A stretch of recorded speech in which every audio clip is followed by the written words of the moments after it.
King Vikramaditya and the Agent of Fate. King Vikramaditya often roamed in disguise to inquire about his people's welfare. His heart was always full of genuine love for everyone he encountered. One night, his patrol led him to the edge of the deep forest. He noticed a young woodcutter high up in the branches. The woodcutter's eyes sparkled with hope and diligence in the dim light. Suddenly, a ferocious bear began climbing the tree, surprising everyone. Bears don't usually climb trees, a fact that astonished the observing king. The woodcutter's heart pounded. In sheer terror, he lost his grip. He fell to the ground below, meeting a tragic end. The bear descended, and in a shocking spectacle, transformed into a beautiful girl. The king watched this impossible scene from the shadows, curiosity consuming him. He wondered what this mysterious, shape-shifting being would do next. Two of the king's soldiers, real brothers on night patrol, approached the area.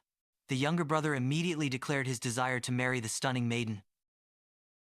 The elder brother vehemently refused, asserting his seniority and right to decide. The argument escalated quickly. "I saw her first," claimed the younger. Finally, the elder proposed they let the beautiful girl choose whom she preferred. They both approached her to seek her decision. The elder brother asked for her identity and purpose in the woods.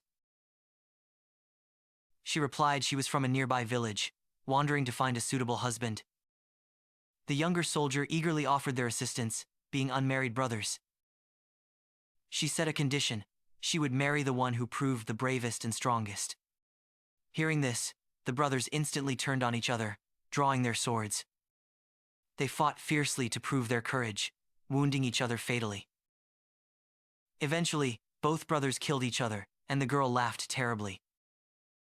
She laughed hideously, then began walking purposefully in one direction.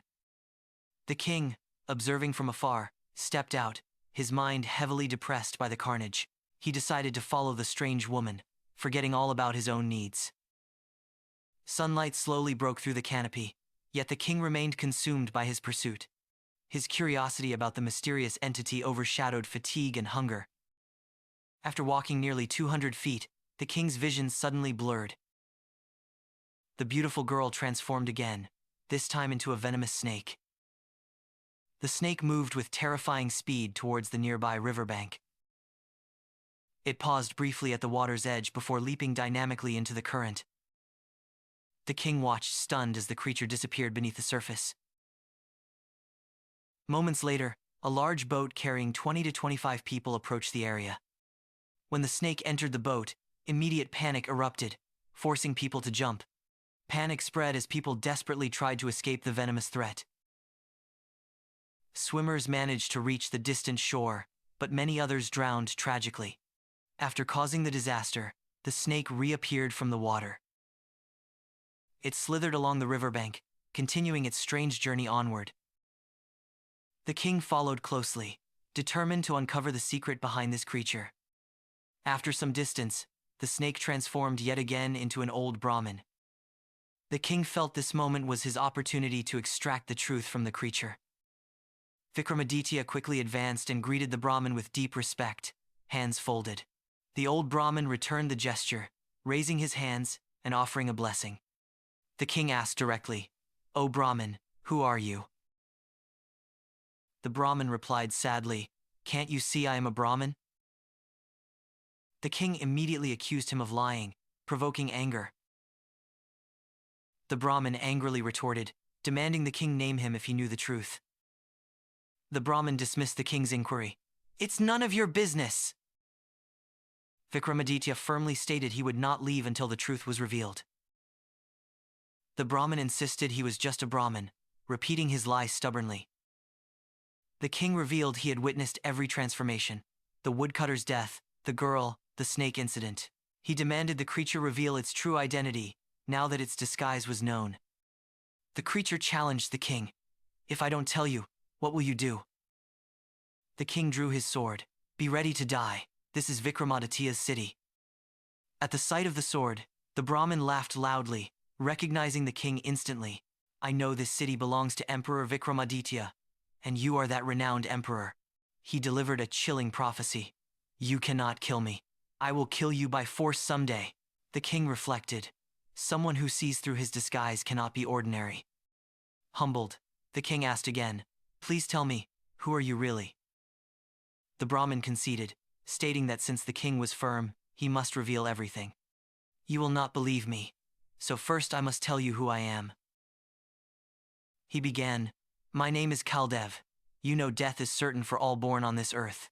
He explained that the Creator determines the time, place, and circumstances of every death at conception. Chitragupta records all lives, informing Dharmaraja when the time comes. When Shiva permits, Dharmaraja sends me, Kal, to take the life. I take the being to the specific place at the destined time, creating those required circumstances. King Vikramaditya listens intently, his expression turning grave and serious. The king accused him, "I saw you cause the woodcutter's death with my own eyes." Kaldev countered, "I become the cause, but people mistake the circumstance for the deed. His death was written to be by falling from the tree, so I assumed a form to facilitate that event." Kaldev posed a question.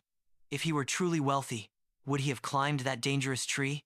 But I was there, and for me, nothing is impossible. Regarding the soldiers, their deaths were written to occur by each other's hand. So, I took the form of the beautiful girl to incite the very contest destined to kill them. The deaths of those drowning on the boat were also pre-written in the same manner. Therefore, I had to assume the terrible snake form and enter that specific vessel. Kaldev concluded, "You should understand the important role of time, place, and circumstance." King Vikramaditya listened carefully, his face reflecting a new, heavy understanding. Kaldev announced he was leaving now, thanking the king for the audience. The king politely thanked Kaldev for the profound lesson and requested one more question. Kaldev urged him to ask quickly, stating he had very little time remaining in that location. The king asked the ultimate question, "Tell me when, where, and how I will die." Kaldev stated he could reveal where and how, but not when the king would die. The king was surprised, but Kaldev warned that knowing the time would bring worry, an unnecessary funeral pyre. "Your death will occur by descending the stairs in your own palace.